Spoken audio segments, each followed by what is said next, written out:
आदाब नाजरीन, रोज न्यूज में आपका खैर मकदम है। मैं हूं एस एम मसूद अहमद। आइए देखते हैं इस वक्त की ये खबर। इसके लिए सलाम करता हूं बैरिस्टर असदुद्दीन अवैसी साहब को। कितना बड़ा जज्बा, 40-40 दिन कई होटलों के अंदर रहते हुए, सड़कों पर दौरा करते हुए, वहां पर फिरते हुए, आवाम से मुलाकात करते हुए मेहनत की। यकीनन शिकस्त हुई है, नो प्रॉब्लम, काम करेंगे। सोशल मीडिया पर आकर खाली ये कह देना कि वहां कहीं को गए, यहां नहीं जाना था, यहां कहीं को गए, वहां जाना था। मैं अभी जो हैदराबाद के 3 इलेक्शन की मिसाल दिया हूं, एक मौसूफ है सोशल मीडिया पर चुप चुप आके कहते कि सोशल मीडिया के अंदर जो है वो मुबारक, फलानी सीट बीजेपी जीत गई, मुबारक, फलानी सीट बीजेपी जीत गई, मुबारक बोलते। अरे आप मुबारकबादी मत दो, आप सबसे पहले बैरिस्टर असदुद्दीन अवैसी साहब का शुक्रिया अदा करो, क्योंकि बैरिस्टर असदुद्दीन अवैसी साहब ने एक national channel the Lalan top पर आपके वालिद का नाम लिया। उसके बाद कई नौजवानों ने गूगल पर जाके हुई जमानुल्लाह खान बोल के सर्च किया। आपके वालिद की शिनाख्त को आप नहीं बना सके।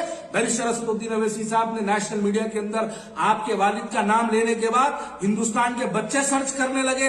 ये बातें छोड़िएगा, जमात का काम मेहनत करना, ये जमात जीत और हार की बुनियाद पर नहीं है। ये हमारी एक लड़ाई, एक जिद्दी पने की लड़ाई है। हमारी ये लड़ाई मुसलमानों की आवाज उठाने की लड़ाई है। इस लड़ाई के अंदर आप जैसे कमजोर हमारा साथ नहीं दे सकते हैं तो मत दीजिए, हमको आपकी परवाह भी नहीं, जरूरत भी नहीं है। लेकिन हम अपनी लड़ाई यकीनन लड़ते रहेंगे।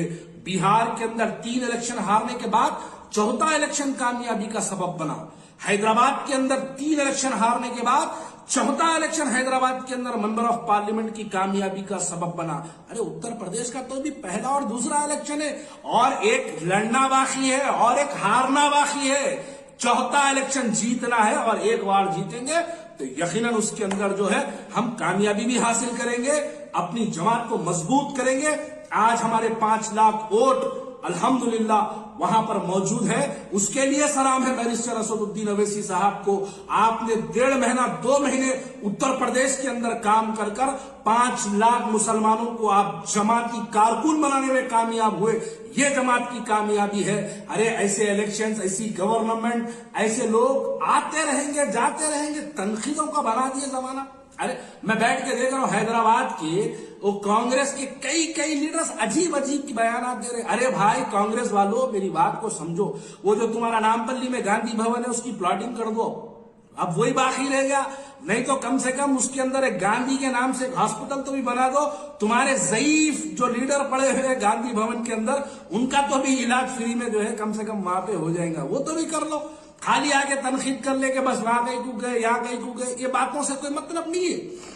अगर आपको देखिए जमहूरियत है, जमहूरियत के अंदर मुसलमान का हक है।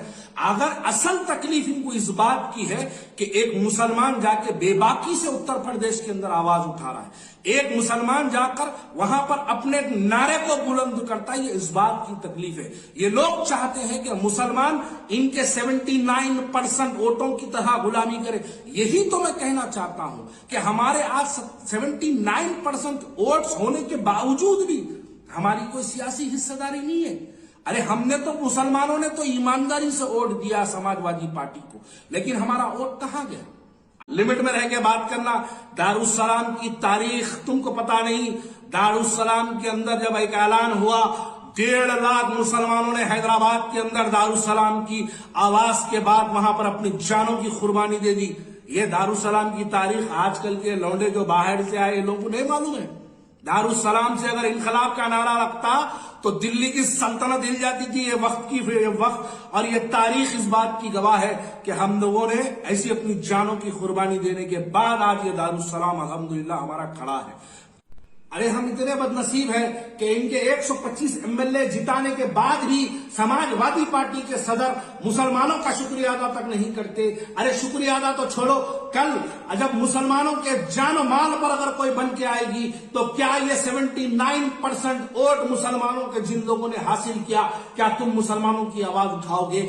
ماضی میں تو آپ نے مظفر نگر میں آواز نہیں اٹھائی، ماضی میں تو جب اتر پردیش کے اندر CA/NRC کے احتجاج پر جب 21 بچوں کے سروں اور سینوں پہ گولیاں ماری گئی تب آپ نے تو آواز نہیں اٹھائی، تو ہم آپ سے اب کیسی امید رکھیں؟ اس لیے تو ہم کہتے ہیں کہ ہماری قیادت ہم کو چاہیے، اس لیے تو کہتے ہیں ہمارے MLAs ہم کو منتخب کر کے چاہیے، اس لیے تو ہم کہتے ہیں ہماری آواز ہم کو لکھنؤ کی اسمبلی میں چاہیے، اس لیے تو ہم کہتے تھے کہ ہمارے اب منتخب نمائندے تاکہ وہ کسی کی غلامی نہ کرے، اللہ کی غلامی کے اندر وہ مسلمانوں کی آواز اٹھائے، اسی لیے تو ہم کہتے تھے کہ ہم کو اپنی قیادت کو مضبوط کرنا ہے۔ لیکن آپ لوگوں نے خیر بہرحال جن لوگوں نے جن کو ووٹ دیا اللہ ان کا تحفظ کرے، اللہ ان کو سلامت رکھے، لیکن مجلس اتحاد المسلمین کا یہ ایک ہمیشہ سے پلان رہتا کہ مجلس اتحاد المسلمین کو تم ووٹ دو نہ دو، کل اگر اللہ نہ کرے تمہاری جان و مال پر اگر کوئی بات آئے تو سب سے پہلے بھی انشاءاللہ تعالی مجلس اتحاد المسلمین ہی رہے گی جو کل تمہارے لیے تمہاری جان و مال کے تحفظ کے لیے دلی کی پارلیمنٹ ہو یا دلی کی سڑکیں ہو یا اتر پردیش ہو یا حیدرآباد ہو، پورے ہندوستان کے اندر اگر کوئی آواز اٹھائے گا تو وہ مجلس اتحاد المسلمین اٹھائے گا۔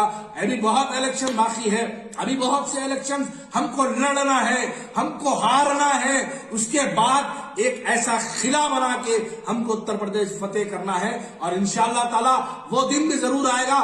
لوگ کہتے تھے کہ کیسے اورنگ آباد کے اندر MP جیتے گا، حیدرآباد کے اندر بھی لوگ کہتے تھے کہ کیسے حیدرآباد کے اندر ممبر آف پارلیمنٹ جیتے گا، لیکن اللہ نے اسباب بنایا، دنیا نے اس بات کو دیکھا اور دنیا اس بات کی گواہ ہے کہ ایک مرتبہ حیدرآباد کی جب سیٹ جیتی گئی اس کے بعد آج تک یہاں پر الحمدللہ حیدرآباد کے مسلمانوں نے اپنے دلوں کے اندر مجلس اتحاد المسلمین کی محبت کو رکھا۔ اسی لیے کہتا ہوں کہ جماعت کی طاقت کو سمجھو، اتحاد کے نعرے کو سمجھو، اتحاد کی طاقت کو محسوس کرو۔ ہم اپنی آواز کو منتخب کرنا چاہیے، ہم اپنی آواز کو طاقت بخشنا چاہیے، اور وہ طاقت کا نام بیرسٹر اسد الدین اویسی ہے۔ اسی کو سمجھنے کے لیے ہم یقیناً پھر دوبارہ اتر پردیش آئیں گے۔ شکریہ، السلام علیکم۔ اسی کے ساتھ آج کی خبریں ختم ہوئیں۔ روزانہ کی تازہ ترین خبروں کے لیے دیکھتے رہیے روز نیوز۔ اب مجھے پوری ٹیم کے ساتھ دیجیے اجازت، اللہ حافظ۔